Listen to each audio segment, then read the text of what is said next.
Hey, good. And action. Hey guys, this is Sean P here from Silicon Theory, and this is LG's newest flagship, the V30. After stumbling a little bit last year with the G5, LG came out of the gate strong this year with the G6, so we were excited to get our hands on this. But as is kind of typical with LG, they announced the phone without a release date. The Note 8 launched, the Pixel 2 got announced, the iPhone X got announced, and this kind of got lost in the shuffle. But after spending a few weeks with it, I'm here to tell you it's a great phone. Here's our review.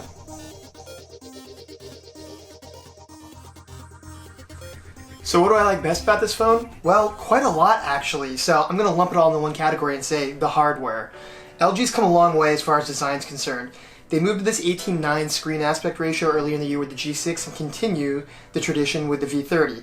But this time they switched from an LCD to an AMOLED panel. Now, lots has been made about this screen. When the reviews came out, people didn't necessarily love it. There was lots of complaints about graininess, and if you turned it down to really low light and put a gray image up, it would look non-uniform, it would look kind of blotchy. But I'm here to tell you in day-to-day use, these concerns are overblown. I'm pretty picky about screens, and this screen's very, very good. Is it as good as the newest AMOLEDs from Samsung? It's not. But would you ever notice unless you had it side by side? You wouldn't. It gets plenty bright outdoors, it looks great, colors are saturated. I don't really have a whole lot bad to say about that. Also in the hardware, the design itself is great. This phone is light. When you pick it up, it almost feels like a toy. Having used the Essential and the Note 8 last, which are both quite hefty in hand, this phone is considerably lighter. But it doesn't feel cheap, it just feels light. And in day-to-day use, that's nice. When you pull it out of your pocket or you're doing something with it, you don't get fatigued because it's comfortable to use. Also, as far as where everything's laid out, I love it. The fingerprint scanner is where it's supposed to be, on the back in a place that's easily reachable. I'm looking at you on this Samsung. This is where the fingerprint scanner should be. And the cameras are on point too. I love the implementation that LG is using. We have the normal camera and then a wide-angle camera, and I'm here to tell you of all the dual camera setups I've used, this is my favorite. I've used the Huawei setup, which is a monochrome sensor with a normal camera. I've used the Samsung setup, which is a normal camera with the telescopic camera, and this is the best. It's really handy in a lot of situations to be able to switch between the two, and I found myself using the wide angle a lot more than I thought. And also, something to note here, it still has a headphone jack. Now, people get really up in arms about whether it should be on the bottom or the top. I don't really care. I'm just happy that it still has one. So overall, great hardware. LG did a great job here. Now that we've talked about some of the things I loved about the phone, let's talk about some of the things I didn't love, let's say, quite as much. So one, that fingerprint scanner. You heard me a minute ago say it's in a great spot, and that's true. But LG integrates the power button with the fingerprint scanner, and oftentimes I found myself unlocking the phone and then pushing the button, which immediately relocked it. I prefer having the buttons separated. Not sure if that's something we'll see from them long term, but definitely something I didn't love. Also, if you're an audiophile, the bottom single speaker is not great. It's kind of interesting. This phone has a quad DAC. If you plug in headphones, it sounds amazing. But the actual speaker itself, it's so-so. If you turn it up too loud, it starts to distort a little bit. Not the greatest thing on planet Earth. It's okay. The front-facing camera. So this is a 5 megapixel front-facing camera, which is right in line with other phones, but it's not very good. For whatever reason, the image itself just seems kind of, I don't know, grainy and not great. So if you're a dedicated selfie taker, you might want to look elsewhere for that. And then last but not least is the software. LG over the years has had a fairly heavy-handed skin. They've thinned it down a little bit. It's definitely better, but it's still heavier than a lot of the other Android skins out there. The good news is you can theme it. So I threw a pixel theme on it, and I quite like the way it looks. It themes not only the notifications, but the actual settings panel itself. But what you will notice, because of the heavier skin, is occasional jank in applications. I've noticed here and there when I'm scrolling, it's not the smoothest on planet Earth, and I've also seen in Chrome, which is kind of a resource-intensive app, so it's not just this phone that I've seen this on, but I'll go to scroll or do something, and there's a slight bit of hesitation. Overall, performance was pretty good, but you can definitely tell the skin on here is a little bit heavier than some of the other OEMs. So LG's gotten a lot of bad press for this panel.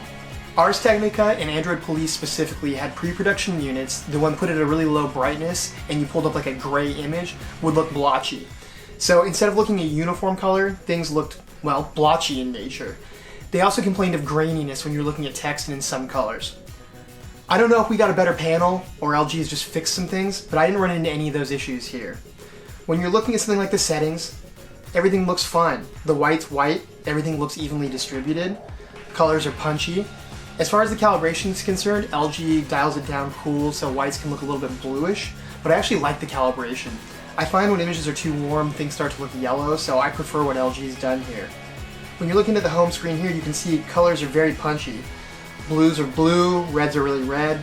I think it looks great. If you get it side by side with the newest Samsung panel, does it look quite as nice? The answer is no. You can see some differences. I think the Samsung panel looks slightly better. But if you were using this on an everyday basis for everything you do with your phone, you'd be happy with this screen. It's quite good. As we've discussed on a number of our reviews this year, one of the prime differentiators between the mid-range phones and the flagships has increasingly become the camera. So, has LG delivered on the V30 camera? I would say the answer is largely yes. So let's talk about hardware first. We have two sensors here, a 16 megapixel primary sensor with an f1.6 aperture. This was the first f1.6 aperture, and LG made a big deal about the low light levels they can get in as a result. And then we have a 13 megapixel wide angle camera as a secondary option. And I'm here to tell you, I think this implementation of dual cameras is better than any I've used. Huawei and Essential have gone for a dual camera setup that has a primary camera and a monochrome sensor. The monochrome sensor can be kind of cool. You can take black and white photos and it looks really neat, but in overall use, I never saw that much utility with it. Samsung and Apple have gone for the duals with a primary camera and a telescopic camera so that you can take, bokeh shots and that kind of thing. But again, in practical application, I'm not sure how useful that is. Alternatively, the wide angle setup that LG has here is awesome. There was a number of times while I was reviewing this phone where I was taking a picture of something and I would turn to the wide angle and it really changed the way you took pictures. It was really neat, especially for things like sunsets or for pictures outside. It was really cool to be able to switch back and forth and get kind of that wide angle view. So I really like what they did here. As far as the cameras themselves, I think you can trust these cameras. If this is your primary shooter and you're out and about and you just whip the phone out and take a picture, you get a good picture the vast majority of the time. In good lighting, this is especially true. Colors are punchy, images are sharp, I liked what I got. Now, where this isn't quite as good as some of the other phones I've used this year, specifically the Note 8 and the iPhones, is in the low light camera department. Despite the 1.6 aperture, I found that pictures were darker, a little bit muddier and noisier compared to the Note 8. When I was taking images side by side, I generally preferred the low light images on the Note basically every time. Still, the images weren't bad. If you're out and about again in lower light and you take this out, you can get a picture that you can use. Just know that it may not be quite as good as some of the other flagships out there. Sean and I have been using the V30 review sample we've got for the last 3 weeks around Southern California.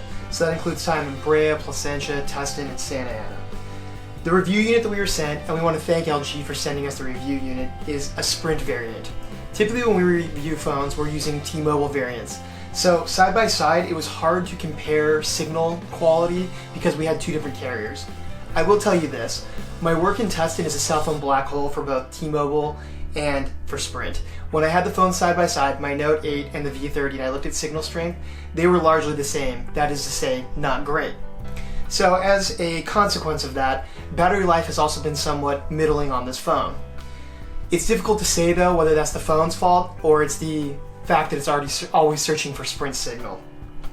In day-to-day use though, it still got me through a day. So as we've discussed before, my usage is a little bit different than most people. It consists of about an hour, hour and a half of GPS, 5 to 6 hours of streaming, and maybe an hour and a half of on-screen time mixed with an hour of talk time. And this phone made it through the day pretty easily. I would typically get to the end of the day with somewhere around the neighborhood of 50%. I have a hunch if I were on T-Mobile, I would have seen slightly better battery life than I did on Sprint. I'm guessing the difference may have been somewhere in the neighborhood of 5 to 10%, although that's difficult to quantify. Suffice it to say though, battery life was pretty good and definitely in the neighborhood of what I'm getting with my Note 8. As far as call quality itself, call quality was good.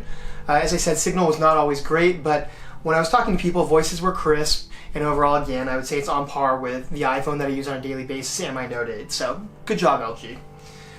Performance. Overall system performance is good. We did discuss earlier in some instances, when you're scrolling, you occasionally get a micro stutter or something, but it's not too bad, and again, in line with what I'm used to on my Note 8. If you're looking for Pixel 2 smoothness, you're not going to find it here, but if you want a phone that feels plenty fast in day-to-day use, you will find this. So after all that talk, let's get right down to value. Is this phone worth what LG's asking for it? Well, you're getting a lot for your money. A 6-inch beautiful POLED screen with the new 18:9 form factor. You're getting tiny bezels. Solid construction, metal and glass, much like most of today's flagships. Wireless charging, you get a headphone jack with a hi-fi quad DAC. You get a big battery, you get plenty of storage, 64 gigabytes or 128 gigabytes, plus an SD card slot. And you get dual cameras, and the dual cameras are great. You get the normal plus the wide angle. It's a great setup. LG is asking $800 for the base V30 variant. Is it worth $800? That's a hard one to quantify. We've discussed this a lot this year. Is any phone worth $800? Is a Note 8 worth $930? Is an iPhone 10 worth $1,000? I don't know. I'm not sure what the answer is, but I would say this phone plays in the same arena as those, so what they're asking doesn't seem too steep for me. This is an exceedingly well-rounded phone. You can take it out, use it every single day, and I don't think you'd run into a problem. If you want more stock software or front-facing speakers are a big deal to you, you would look at the Pixel 2. If you want the best screen in the business, you would probably look at the Note 8. If you want an iPhone, you're looking at the iPhone 10 because, well, the iPhone 8s are so boring. But if you're looking for a phone that just does everything well, the V30 is that. I don't have a whole lot of negative things to say about it. If I were in the market for a phone in the flagship arena right now, this would definitely be on my list, and I think you should take a long look at it too. Alright, so that does it. That's our LG V30 review. As usual, thank you very much for watching. If you like what you see, hit the thumbs up button. If you love what you see, hit the subscribe button. And as always, you can catch all of our great content on silicontheory.com. Thanks again, guys.